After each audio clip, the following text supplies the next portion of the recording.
안녕하세요.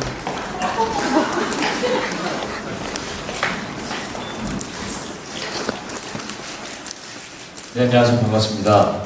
예, 지금 나머지 배우들은 빨리 땀 정리하는 대로 도착하는 대로 시작하도록 하겠습니다.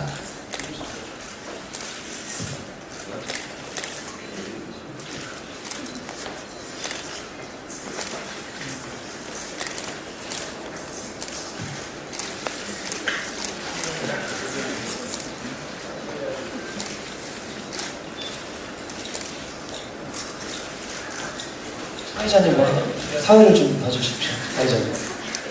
공식적으로 지금 배우들이 도착을 안 했기 때문에 막간이어서 게임 하나. 죄송합니다. 저 작품이 굉장히 무겁습니다.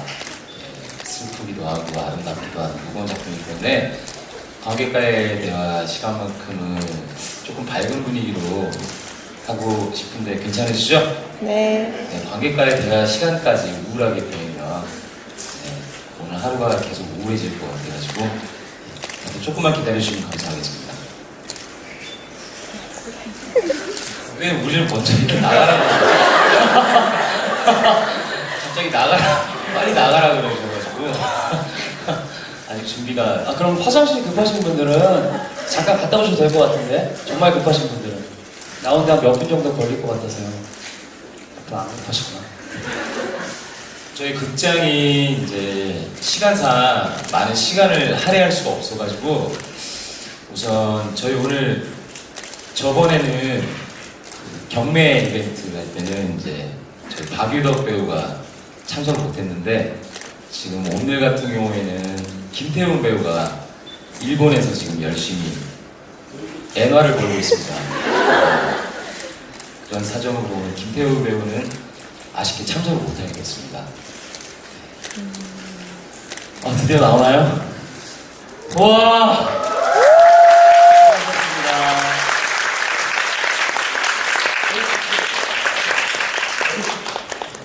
네, 그럼 오늘 관객과의 대화 이벤트 시작하도록 하겠습니다. 자, 오늘도 뮤지컬 빈센트 반 고흐와 함께 해주셔서 진심으로 감사합니다. 먼저 오늘 관객분들과의 만남을 위해서 5명의 고형제와 연출님 그리고 작가님이 이 자리에 함께 해주셨습니다. 우선 연출님부터 간단하게 인사 부탁드립니다. 네, 안녕하세요. 빈센트 반 고흐 연출 김종입니다. 반갑습니다.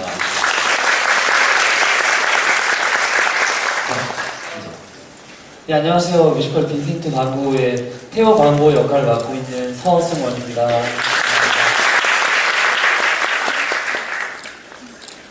작가님은 맨 마지막에 인사해볼까요? 네, 안녕하세요. 저는 빈센트 반 고흐 역할을 맡고 있는 김경수라고 합니다.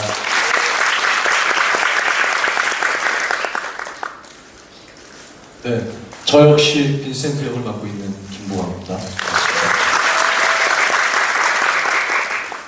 네, 안녕하세요. 네, 지금 방금 공연 끝낸 태호 박유덕입니다. 마지막으로 저희 또 방고의 꽃이죠. 작가님 인사 부탁드립니다. 안녕하세요. 빈센트 반 고흐 작가 최유선입니다. 뜻깊은 날 같이 해주셔서 너무 감사합니다. 네, 오늘은 사실 아주 특별한 날입니다. 빈센트 반 고흐가 세상을 떠난 지 125년째가 되는 날을 맞이해서 이렇게 관객과의 대화 이벤트를 준비했습니다. 저는 이 사회를 맡은 조용길입니다. 반갑습니다. 그래서 시작 전에 관객과의 대화 순서가 어떻게 진행되는지 알려드리겠습니다. 저 7월 6일부터 약 3주간 관객분들께서 직접 남겨주신 질문들 중에서 가장 많은 분들이 주셨던 질문이나 이건 정말 우리도 궁금하다 하는 질문들을 엄선해서 알찬 관대를 준비했습니다. 자, 그럼 본격적으로 시작해 보도록 하겠습니다. 박수 한번.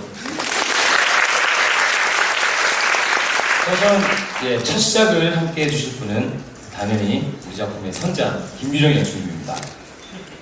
연출님, 이번 시즌에 연출도 많은 부분 달라진 것 같습니다. 특히 자아상신에 많은 변화가 있었던 것 같은데요. 어떤 의도인지 궁금합니다. 특히 이게 질문자가 제일 많았던 질문이에요.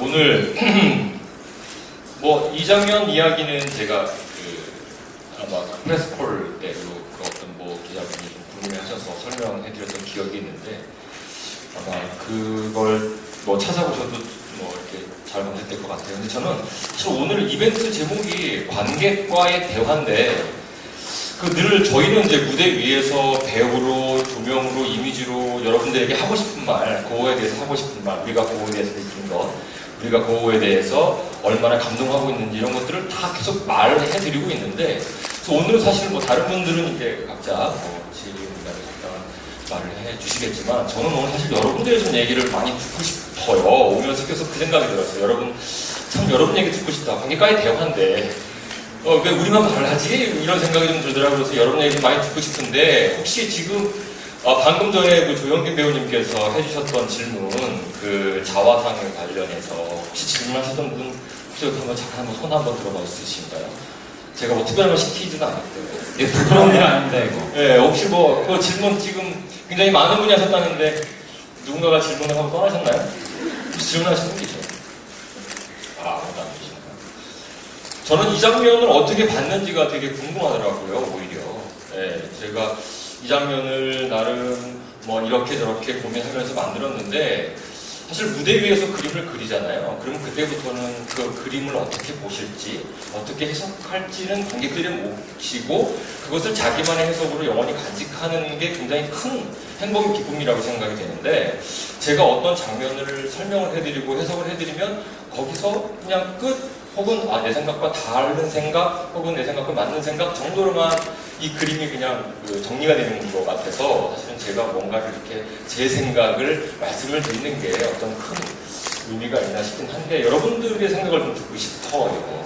네. 빨리 대답을 해야 다르게 예, 진행해. 혹시 관객분들 중에 어쨌든 저희 관객과의 대화가 같이 소통하고 이렇게 대화하는 자리 때문에 이런 자아상 씬에 대해서 좀 궁금했었다 아니면 이렇게 느낀 적이 있다라고 혹시 얘기해 주실 분 계신가요? 감사합니다.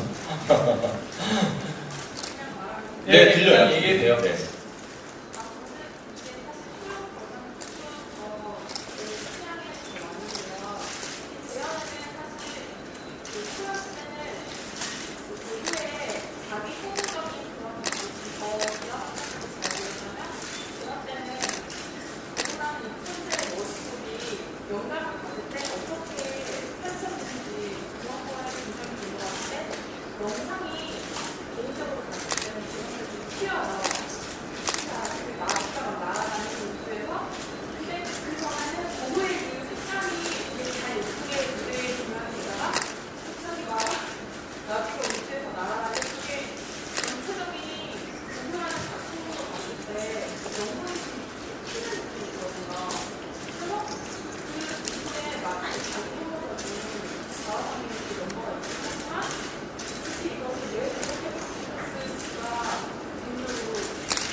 이런 생각이 들군요. 네.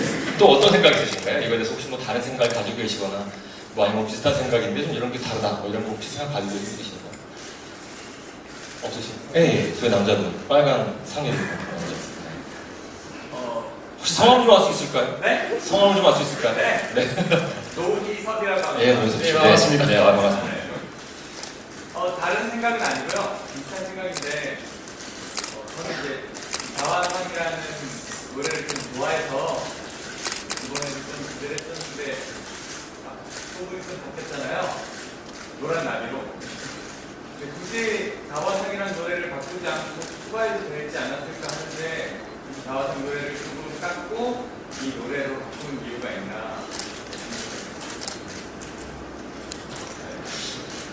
또 다른 생각 가지고 계시면 너무 제가 얘기 끊는 것 같아서 그러면은 뭐 제 질문이 아까 제가 잠깐 어떠봤더니 몇 개 있는 것 같아요. 근데 이제 요거 한 질문으로 그냥 제 생각을 좀 마치려고 하는데요. 지금 말씀해주신 것처럼 그 자화상 장면이 그 어떤 리뷰에서 좀 색감도 그렇고 표현하는 방법도 그렇고 좀 튄다라고 이제 얘기가 좀 들어서 저도 이제 객관적으로 생각을 해봤는데 사실은 제가 그 이 작년에 이 작품을 기획을 처음 시작을 할 때 저를 사로잡는 하나의 코어는 고흐는 어떤 눈으로 봤길래 저런 그림을 그릴 수가 있었을까 였거든요. 근데 우리가 이제 고흐의 자료들을 뒤지고 또 그의 드라마를 만들어 나가고 그의 인물을 형상화하면서 우리의 눈으로 바라보는 고흐는 매 장면마다 이렇게 저렇게 그려졌거든요. 근데 제가 이제 작가님이 주신 힌트였는데 그 고흐가 쓴 그 편집글 안에 유독 노란 나비, 파란 나비, 나비에 대한 이야기가 좀 유독 몇 장면이 좀 눈에 띄어요. 그러면서 제가 들었던 생각은 우리가 한 번도 고흐가 어떤 생각을 그림을 그리면서 그러니까 뭐 배고프다 뭐하다 이런 애매한 소리는 있지만 그가 그림을 맞서면서 그림을 그리면서 본인이 어떤 세계를 생각했고 그 다음에 어떤 이미지를 떠올렸을까에 대해서 한번 들여다본 적이 있었나 싶었었어요. 그래서 그의 생각을 한번 이렇게 따라가고 싶어서 제가 자화상 장면을 사실은 이게 초연 때 이런 식의 표현을 하고 싶었어요. 근데 어쨌든 초연 때 이게 가능하려면 그 배우와 음악과 영상의 인터랙티브가 맞아야 되고 그러기 위해서는 배우 동선을 미리 짜서 영상에게 줘야 되고 영상을 다시 만들어야 되고 이런 좀 어려운 프로세스가 있어서 다른 장면에 우선순위를 두다가 이것들은 좀 마지막에 표현이 됐는데 그래서 저 같은 경우에는 올해 이게 작년에 하고 싶었던 것을 작년에 보고 싶었던 고흐의 내면을 올해 저는 좀 봤거든요. 올해는 사실 저도 이거를 그 작품이 올해는 어디 부분이 특별히 달라졌다라기보다 저는 이번 시즌에 보강 씨, 정수 씨, 형균 씨, 또 새로 참여하신 승원 씨 정말 많은 대화를 했어요. 지난 시즌에는 어떤 제 그림을 영상의 그림이 이렇게 될 거야 정말 많은 그림 정말 그게 넘어갔는데 우리 정말 많은 얘기했는데 그게 가능했던 이유가 이 안에 숨겨진 이야기 우리가 시즌 1에 찾지 못했던 이야기들 그런 것들을 우리가 보지 못했던 더 측면들을 좀 많이 찾아내기 위해서 했는데 그 중에 하나 가장 눈에 보여야 된다라고 판단을 한 게 이 자화상 장면이었던 거죠. 그래서 저는 사실은 여러분들이 작년에 애정하는 장면이라서 저도 프로그램이 써놨지만 어느 한 장면 건들기 참 어려웠어요. 그럼에도 불구하고 자화상은 내가 작년에 생각했던 것들을 좀 시간을 두고 시도해보고 싶어서 이렇게 좀 표현을 해봤습니다. 이상입니다. 네, 저의 질문 여기까지 합니다. 네, 감사합니다. 너무 많이 시간 들어서. 네. 자, 그럼 김경수 배우에게 묻습니다. 빈센트를 연기하면서 이전과 달라진 점이 있다면 어떤 게 있습니까? 이전과 달라진 네, 이 두 분 하나. 네, 또 더 많은 저를 알아봐 주시는 관객분들이 더 생긴 것 같고요. 네, 너무 감사하게도. 근데 이 작품을 한 것 자체도 저한테는 되게 기쁨인데 어쨌든 이 작품을 통해서 사실은 저도 빈센트를 잘 몰랐는데 빈센트에 대해서 되게 많이 공부를 하게 되고 또 그를 더 알고 싶게 되고 네 그냥 되게 많은 궁금증을 가지게 된 지금도 그런 상황입니다. 사실 달라졌다라는 것보다는 지금 계속 그냥 빈센트에 대해서 너무 많이 궁금해진 지금 작품이 끝나가는 와중에도 지금 계속 궁금한 상태입니다. 네. 네, 알겠습니다. 김경수 배우님은 내년 시즌에 한 번 더 참여하시는 더 알고 싶은 빈센트를 위해서 이 대답을 의도로 자, 그럼 김보광 배우에게 묻습니다. 초연에 이어서 재연으로 돌아오셨습니다. 그죠? 네. 네, 이번에 특히 더 중점적으로 준비한 부분이 있다면 어떤 부분이 있나요?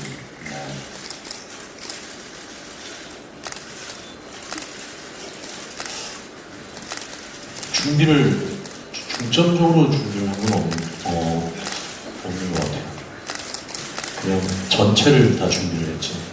중점적으로 준비를 한 게 없어요. 공연이 막 끝나가지고 지금 좀 많이 힘들어가지고요.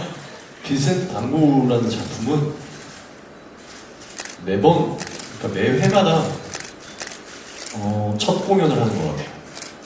네. 그래서 사실 초연을 했었고 다시 재연으로 돌아왔다고 해도 그 긴장감과 또 이 무대가 이 무대를 위해 1초도 놓치면 안 된다라는 그런 집중력을 더 갖기 위해 노력을 했다고 해야 되나? 네, 아무래도 알겠습니다. 조용균 씨도 그렇잖아요. 예, 저는 사실 첫 등장할 때 항상 떨리거든요.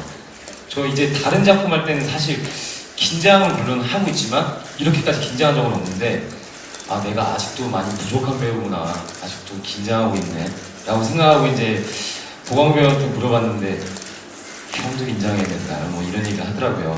근데 이게 이 작품이 그만큼 집중하지 않으면 사실 흘러가지 않기 때문에 그만큼 더 배우 입장에서 부담감도 많이 오고 그만큼 긴장이 되는 작품인 것 같습니다.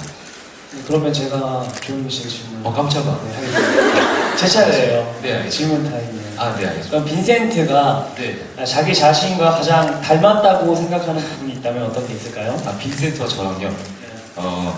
저랑 빈센트는 하나도 안 닮았습니다. 굳이 닮은 부분이 있다면, 사람들이랑 얘기하는 걸 좋아한다는 거.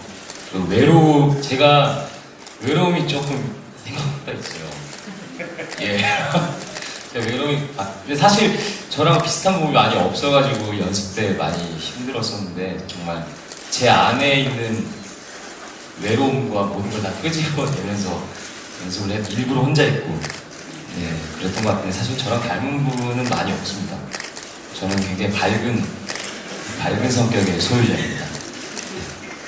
제가 다 사회를 넘겨받았습니다. 다시 보세요. 네. 자, 이번에 작가님께 묻습니다. 빈센트와 테오가 나눈 편지가 수백 통입니다. 그죠? 그중 몇 개의 편지를 결정하게 됐는지 궁금합니다. 제 고객님들 마주하는 게 너무 처음이라서 되게 떨리고 되게 벅차고 감사하고 한데 그래서 되게 배우님들이 대단해 보이시고요. 네. 질문에 대한 답을 하자면 어떤 특정 편지를 고를 수 있었던 건 아니었고요. 지금 이제 한국에 번역되어 있는 빈센트 편지들도 그대로 갖다 쓸 수 없었기 때문에 되지 않는 영어로 네, 원문을 보면서 이제 거기서 가지고 있는 단어 아니면 되게 강렬하거나 이제 짧은 문장들 이런 거를 갖고 오게 됐고 또 빈센트 편지 보셨던 분들도 아시겠지만 되게 철학적이고 감성적인 부분들이 있어서 그거를 이제 좀 가사나 대사로 풀 때 좀 더 쉽게 그리고 또 그 감성을 그대로 전할 수 있는 방법으로 이제 좀 살을 붙이는 작업을 많이 해서 그냥 전반적으로 편지를 발췌했다고 보시면 될 것 같습니다. 웬만한 편지를 다 보셨다. 자, 이번에는 이게 사실 이제 질문이 저희가 대화하는 형식인 것 같은데 어쨌든 이게 3주 동안 같이 이렇게 여러 관객분들의 이제 질문을 종합해서 추스렸던 질문이라는 걸 명심해 주셨으면 감사하겠습니다. 저희끼리 대화하는 것 같아가지고. 저 의견이 하나 있습니다. 네. 라이브로 질문을 받아보고 싶습니다. 네, 좋아요. 예, 좋습니다. 왜냐면 관객과에 대한 네네, 사실 관객과 함께 하는 거기 때문에. 그렇게 와야지 더 네. 관대일 것 같아요. 혹시 저는 질문 관대- 있으신 분은 제가 마이크 들고 달려가겠습니다. 예.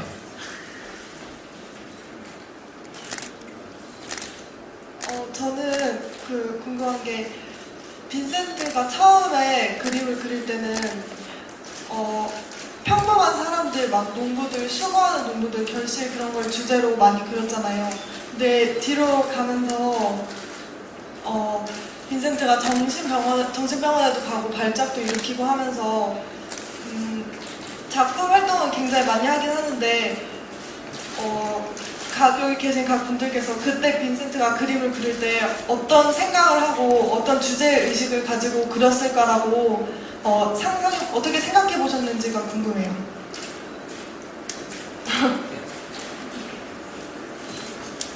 혹시 누구에게 답변해주세요? 다는 사실 시간이 없기 때문에 한 분만 대표적으로. 연출님.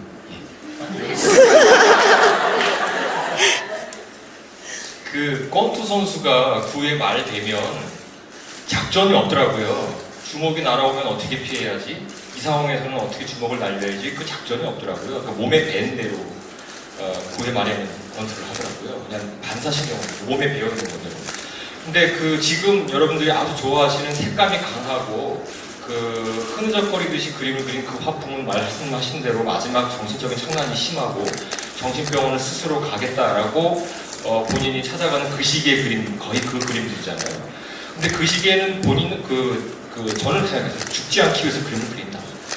이렇게 발산하지 않으면 자기가 살아있는 것을 느끼지 못하고 이것을 보고 내 눈에 그렇게 들어왔으니 자기는 그 그림을 여기다가 훔쳐 넣는다 라는 생각이었을 것 같아요. 거기에 어떤 그 대자연을 담고 싶다, 그 다음에 사람 사이에서의 그 사연을 담고 싶다, 이런 그 생각들은 아마도 앞에 그 좀 어떤 몸이나 마음이나 어떤 그 어떤 외로움이나 이런 것들이 어느 정도는 좀 안정감이 있을 때 그런 생각을 할 것 같아요. 뒤에서는 그런 생각 없이 몸에 배어있는 대로 늘 습관처럼, 네, 그렇게 우리가 아침에 일어나서 페이스북을 이렇게 스마트폰 열자마자 페이스북 틱 열듯이 자기도 모르게 이렇게 열잖아요. 그렇게 하는 것처럼 아마도 빈센트는 가장 좋은 자기가 살아있는 걸 확인할 수 있는 것이 캠퍼스와 물감이 아니었을까, 저는 그렇게 생각합니다. 혹시 정리가 되셨나요? 아, 감사합니다. 우선 이런 막간 관계가에 대한 제가 중간중간 넣도록 하겠습니다. 예. 자, 이제 서승원 배우에게 묻습니다. 초연을 거친 다른 두 태우와 함께 시작하셔서 부담이 크셨을 것 같습니다. 다른 태우들과 다른 승원 태우만의 특별함이 있다면 혹시 어떤 게 있을까요? 예, 부담이 되게 컸고요. 저 프레스콜 때도 말했는데 사실 저는 같이 동료들이 도와줘서 만들어진 거고요. 제가 얻은 뭐 이렇게 관객분들이 말씀해 주신 거 들으면 디테일들이 좋습니다, 좋아요, 막 점점 좋아지시네요 라는 말 들 때 굉장히 기뻐요. 그래서 사실 그런 디테일들도 연습하면서 세 명의 빈센트들과 같이 만든 거고, 그리고 태훈이 형과 유덕이가 굉장히 많이 도와줬기 때문에 전 무대에서 지금 8월 2일까지 공연을 무사히 마칠 수 있게 될 것 같고요. 뭐 저만의 특별한 태훈은 없고요. 그냥 저는 세 명의 빈센트에서 받은 에너지들이 각자 달라서 그 에너지들 때문에 만들어진 새로운 합류한 태훈인 것 같습니다. 좋게 봐주셔서 감사합니다. 네, 알겠습니다. 자, 이런 박유덕 배우에게 묻습니다. 셋 중 가장 따뜻하고 배려심 깊은 일명 형바보 태호라고 합니다. 예, 그렇게 느껴진다고 합니다. 배우님이 생각하는 태호는 빈센트에겐 어떤 동생이었을까요? 네. 제가 바보처럼 생겼나요? 네. 항상 현빈이가 진짜 바보라고 많이 놀려요. 지난번 살리에르 할 때도 참 많이 놀리고 때리고 막 그랬는데 나쁜 놈이에요. 우선 제가 생각하는 태호는 글쎄요, 제가 지금 연기하는 대로가 아닐까 싶어요. 그냥 뭐라고 말씀을 드리기가 딱 말씀을 못 드릴 것 같아요. 뭘 따뜻하고 뭐 이런 거는 아닌 것 같고, 그냥 제가 연기하고 그리고 제가 보여드리는 그 느낌인 것 같아요. 제가 생각했을 때. 네, 그렇습니다. 자꾸 얘기가 산으로 가고 있습니다. 네. 어쨌든 보시는 그대로의 모습이 유덕 씨가 생각하는 태호의 모습이다. 네. 네, 알겠습니다. 자, 이번에 연출님께 질문 드리겠습니다. 각 배우들마다 요구하는 연기 노선이 다른지 아니면 각 배우들이 스스로 노선을 잡는 건지 궁금합니다. 막간을 되게 저는 감사해요.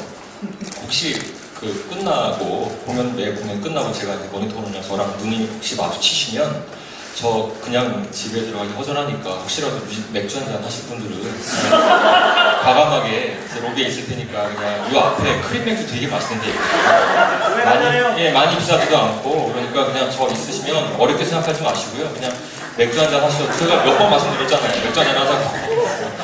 필요하신 말씀하시라고. 근데 말씀 안 하시더라고요. 저는 뭐 그런 자리에서 뭐 작품에 대한 이런저런 얘기 편하게 많이 할 수 있을 것 같은데 많이 애용해 주세요. 며칠 안 남았네요. 지금 어떤 질문이요. 되게 재밌는 질문이에요. 제가 어느 공연을 하더라도 배우가 더블이고 트리플이고 팟캐스트 보면은 항상 연출은요, 배우마다, 연출은요라고 하면 좀 안 되고요. 저는 그 배우에게 다 동일한 디렉션을 내리거든요. 같은 그 인물이 어떤 사람이어야 한다. 라는 말을 하는데, 근데 그런 것 같아요. 이게 저희 식구도 5남매거든요. 그러니까 엄마도 한 분이고 아빠도 한 분이시고요. 근데 5명의 아들딸이 나왔는데 너무 다 틀려요. 서로 우리 5명이 이렇게 모여있으면 형제자매들도 모를 정도로 너무 다 다르고. 한 아버지, 한 어머니, 한 배에서 나왔는데 그렇게 너무나도 다 틀리더라고요. 우리 가족들이 여러분이 그러시겠지만. 근데 저도 작가님의 하나의 대본과 작가님의 하나의 음악, 그 다음에 저의 하나의 디렉션임에도 불구하고 여기 있는 배우분들이 바로 그 빈센트고 바로 그 태호이기 때문에 그분들이 느끼고 그분들이 생각하는 거 안에서 저는 아주 표현할 수 있는 모든 것들은 다 드러낸다라고 생각을 해요. 그래서 그분들이 가끔 이제 작가님이 원하시는 그 디렉션, 작가님이 원하시는 길과 작가님이 원하시는 길은 저는 제시는 하지만 그분들이 무대 위에 올라가서 매일 느끼는 것, 관객들에게 매일 느끼는 것, 상대방 배우에게 매일 느끼는 것은 아마 조금씩 다 다를 거라고 생각이 됩니다. 그런 것들이 적절한 양으로 관객들에게 소통하는 것이 바로 이 살아있는 무대가 아닌가 싶어요. 네, 이상입니다. 네, 알겠습니다. 자, 이번에 김경수 배우의 질문입니다. 개인적으로 가장 슬픈 장면이 개의 눈물을 부를 때인데요. 장롱에 들어가면 그냥 노래를 부르시나요? 아니면 영상과 비슷한 연기를 하시나요? 이건 비밀로 하겠습니다. 진짜 난 노래를 하고 있습니다. 정말 노래하세요? 예, 알겠습니다. 노래를 하고 김경수 배우는 장롱에 들어가서 노래를 하고 있습니다. 자, 이번에 보강 배우에게 있습니다. 밀밭에서 가장 처절하게 오열하시지만 결국 밀밭을 떠나는 그 순간에는 참 굳건하고 곧게 퇴장하시는 것 같습니다.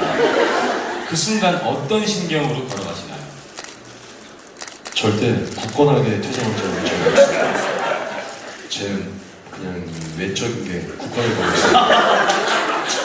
그런 말이 있는 것 같은데 모든 걸 내려놓고 그냥 왜 그런 거 있잖아요. 사람이 다 내려다 버리면 그게 힘이 그냥 쭉 빠진다? 그냥 그런 느낌이 아니고 아예 공중을 그냥 이렇게 훅 나는 것 같은 느낌이라고 해야 되나? 네, 약간 이게 사실 저 계단이잖아요. 저 계단인데 저 계단이 그냥 약간 구름을 밟는 것 같은 그런 느낌이 이렇게 들 때가 있어요. 퇴장을 할 때. 그리고 저 문을 닫고 나가면 끝났다. 네? 공연도 끝난 거고 고음의 삶도 끝난 거지만 그게 이렇게 딱 가슴에 사무치는 그런 순간이 있어요. 아무튼 그렇습니다. 네, 알겠습니다. 구름 위를 걷는 것과 공연이 끝나고 모든 게 끝났다는 느낌. 네, 조영균 배우님께 질문하겠습니다. 갑자기 좀 다르시네요. 예, 알겠습니다. 돈이라는 넘버가 끝나고 다른 빈센트들은 고맙다 태호야 갚을게 같은 대사를 하는 반면에 형균 빈센트는 미안하다 라고 한다. 그래서인지 형균 배우님의 빈센트는 그림을 사랑하는 것과 별개로 자신의 그림이 세상에 인정받지 못할 거라고 왜 이렇게 길지? 무의식적으로 인식하고 있다는 느낌을 받는데 실제로 연기할 때는 어떤 느낌을 가지고 연기를 하고 계십니까? 사실 이 부분은 사실 정확한 대사는 없어요. 대사는 없고 비어있는 부분이긴 한데 저는 사실 고맙다는 의미와 결국은 공존하는 말이라고 생각을 하는데 제가 이건 어릴 때 저도 이제 지방에 살다가 서울로 살면서 이제 연기하겠다고 학비 용돈 다 받아서 그렇게 생활한 적이 있는데 그렇다고 집이 부유하지는 않았는데 그때 사실 항상 미안했어요. 근데 그게 제가 연기를 포기하고 싶어서가 아니고 포기하고 싶어서 내 연기가 빛을 발하지 못할 거라고 이렇게 자포자기한 마음도 아니고 그냥 그 상황의 모든 게 미안했어요. 어쩔 수 없이 난 이걸 해야 되는데 현실적으로 긍정적인 것도 없고 그렇다고 실질적으로 내가 어디 공연을 하고 있는 것도 아니고 그냥 막연히 그냥 정말 돈만 갉아먹는 기생충 같은 느낌이 들었거든요. 그래서 이제 항상 혼자서 이제 그냥 소주 한잔 하면서 항상 속으로만 맨날 했던 말이에요. 그냥 엄마한테 항상 미안하다는 그 말이 이게 정확히 어떤 저의 빈센트의 그림이 팔리지 않는 걸 예감해서 그런 게 절대 아니고 어쨌든 그 앞에 돈이라는 놈의 연장선인 것 같아요. 결국 돌아왔는데 이제 태호에게 사실 그 마음이 항상 가잖아요.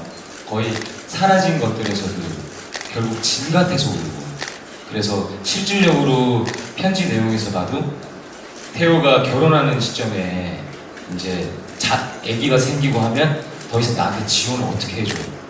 차라리 내가 없는 게 낫지. 이런 생각도 많이 하고. 사실 그게 정확히 한 가지의 미안함이라기보다 물론 고마움도 있고 여러 가지 복합적인 것 같습니다. 네. 근데 그렇게